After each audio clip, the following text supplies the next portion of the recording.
everybody, it's Madeline here, and happy St. Patrick's Day. Ah. Okay, so anyway, I'm changing up my channel a little bit, just in case you didn't hear. Well, nobody knows. I just changed my channel. It's called The Madeline Show. Now, like every day, I'm going to be doing like DIY stuff. Then every other day I'll be doing challenges. Then every other day it'll be Riley videos. It's going to be different every day now.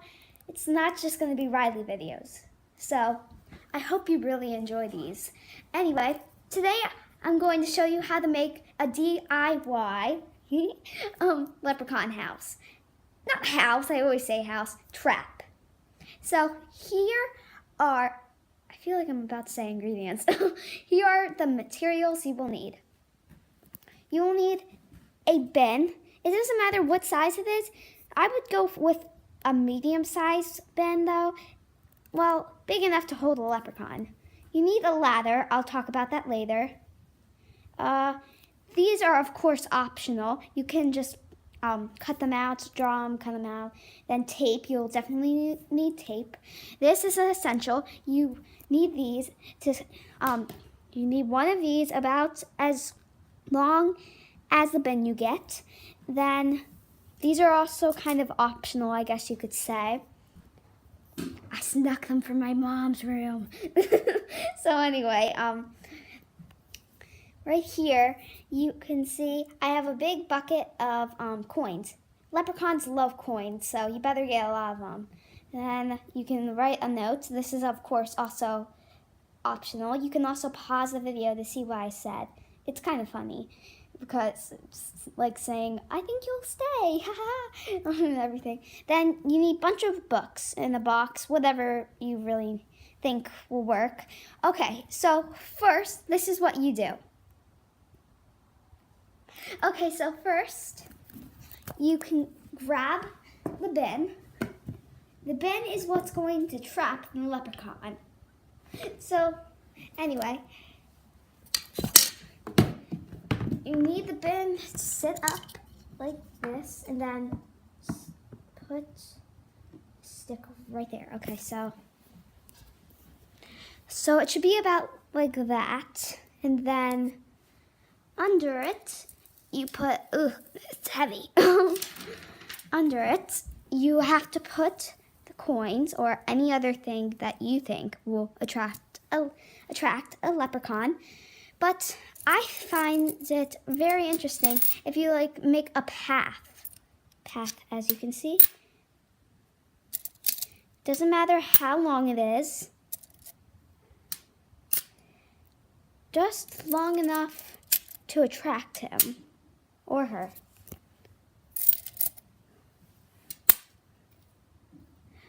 And then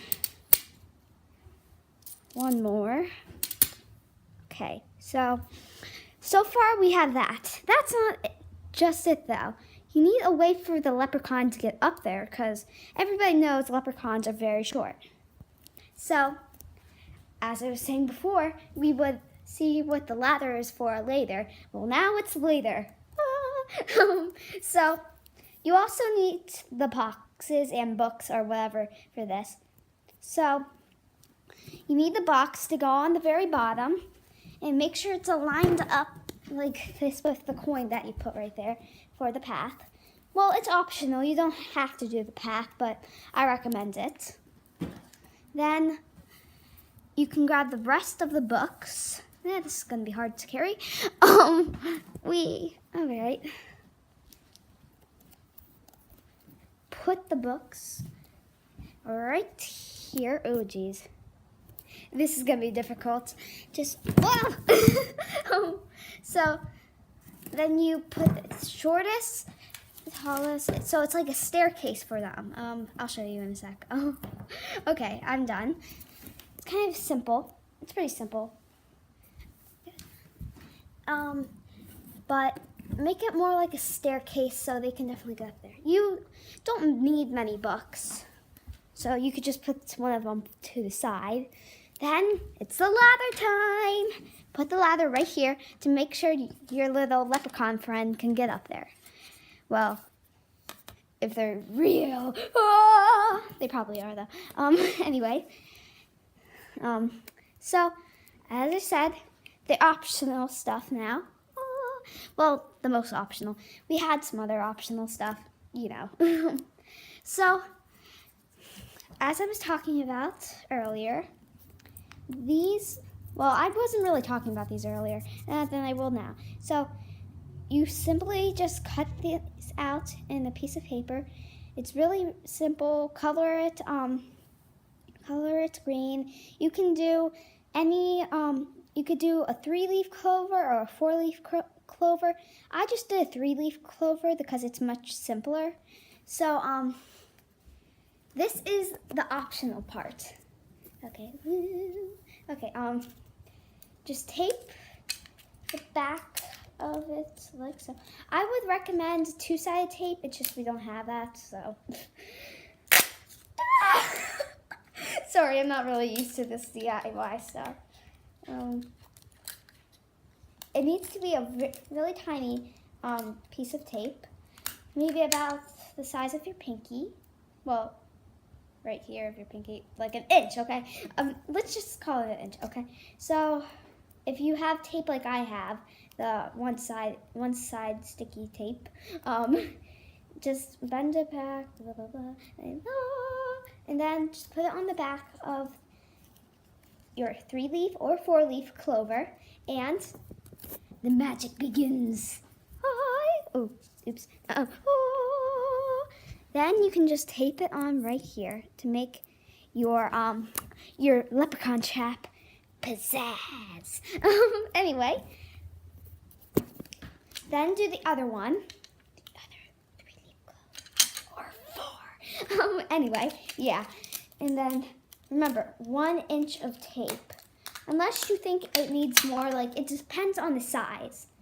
Fold it over. It's like make a long rectangle, I guess you could say. Stick it right there, like so. And then another magical thing happens. I keep doing that. Okay.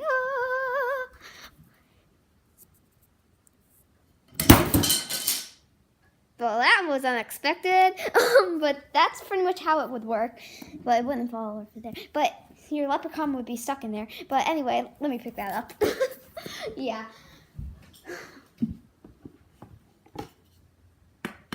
That might happen the first few times if you like attach something, or really any time it might fall. But I promise you it would stay stable through the night. Anyway. Oh, and the best time to catch a leprechaun is in the night, you know, when nobody's around. Or while you're gone, who knows. Oh, oops. Gotta make sure it's perfect. Okay, there we go. So, now it's the last thing I wanted to talk about, the note. You could really just put this right next to the ladder, so, yeah. So you put it... You can just get one long piece of tape and just put that at the top. That's what I did. Like this. And then you simply just tape it right here on the table or the surface you're using. And this is what will happen. Your beautiful leprechaun trap. Ta-da! Ooh, better get the tape out of the way. Oh, I forgot to talk about these. These are just to add some special pizzazz too. You could just put it in here to attract. This will just make sure you can attract more leprechauns. Ah!